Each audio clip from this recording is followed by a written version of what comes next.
people, it's me, Anja. My pronouns are she and her, and welcome back to my channel for a new video. Historical fiction is one of my favorite genres, and sometimes it's easier to visualize like these horrible, tragic events through vivid illustrations, so I thought that it would be perfect to make a video about my favorite historical fiction graphic novels, so here we are. The first book on this list is called Displacement. This book is a YA historical fiction following a Japanese-American main character from modern day who's transported back in time to an internment camp during World War II, where her late grandmother was sent to during the 1940s. I think this book was so good and it was so fantastic, and I loved the illustrations and the plot and the story so much. I think that it would be so fascinating to see your deceased relatives during a time when they were closer to your age, because I just think it would be so cool.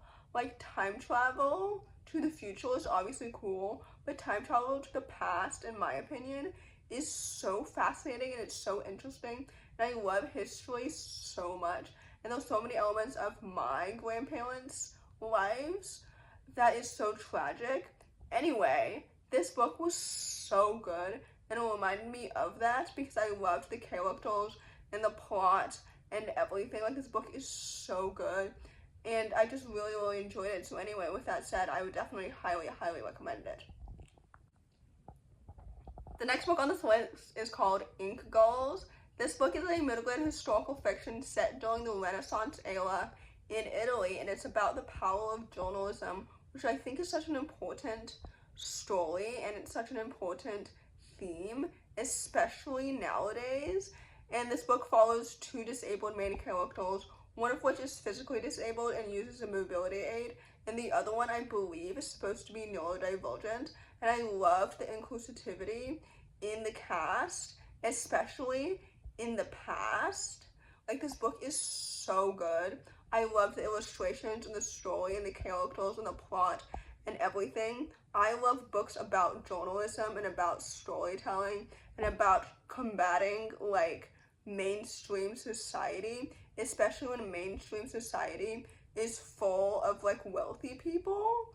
I don't know if that makes any sense, but anyway, this book was so good and it was so fantastic. I really enjoyed every single second of it because the illustrations were so vivid, and so is the story itself. So anyway, with that said, I would definitely highly recommend it. The next book on this list is called Song of a Blackbird. This book is a YA historical fiction alternating between two timelines, one in modern day and one during World War II, about specifically Dutch resistance fighters, which I think is such an important piece of history. I think oftentimes when learning about World War II, we often gloss over these smaller countries and the role that they played during World War II. And I think this book was so fantastic and so good. I love books with dual timelines, and to see how they connect was so fascinating and just so cohesive. The writing is excellent, the pacing is so good. I love the characters and the plot, and the illustrations and everything about this story was so excellent and so well done. I've read multiple books set during World War II, but this book for some reason just felt so new and so unique, and I just really enjoyed every single element of it. So anyway, with that said, I would definitely highly recommend it. Next book on the list is called Renegade Girls. This book is a YA historical fiction following a sapphic main character during the 1800s as she works as an undercover reporter, so she's fighting injustice as well as falling in love. And I think this book is so excellent and it's so well done. First of all, I love reading queer historical romances because typically I don't really enjoy romance-driven stories, but I think that frankly, I just prefer queer stories over straight romances. Second of all, I love the illustrations so much, and I loved seeing all of these characters come to life. I loved all of her friends and her found family, and the sapphic romance was so cute and so adorable. Third of all, like I've mentioned multiple times, I love stories about journalism and about like fighting injustice, and all of this stuff. Like, this book was so good, and it's so excellent. Like, stories about injustice and fighting injustice are so unbelievably necessary, especially now, especially starring queer characters during a time where it was illegal to be queer. So anyway, all that to say, this book was so good and so awesome. So with that said, I would definitely highly, highly recommend it. The penultimate book on this list is called Silenced Voices. This book is a YA historical fiction, again paralleling between dual timelines, one during the Guatemalan genocide in 1982 and the other one in modern day in 2013. I think this book is so excellent and it's so well done. First of all, the depiction of the Guatemalan genocide was illustrated so vividly and so well. I feel like the Guatemalan genocide is not often a piece of history taught in American schools, and I think that's partly because the United States helped fund this genocide, which is so sad, but honestly not that surprising considering how they're helping endorse the Palestinian genocide right now.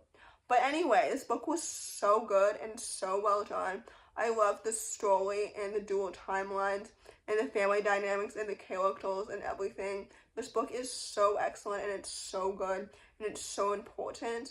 Like, everything about this story was so well done. I really, really enjoyed it because I was so emotionally connected to literally everything that was happening. So with that said, I would definitely highly, highly recommend it. The last book on this list, and definitely not the least, is called Armaveni.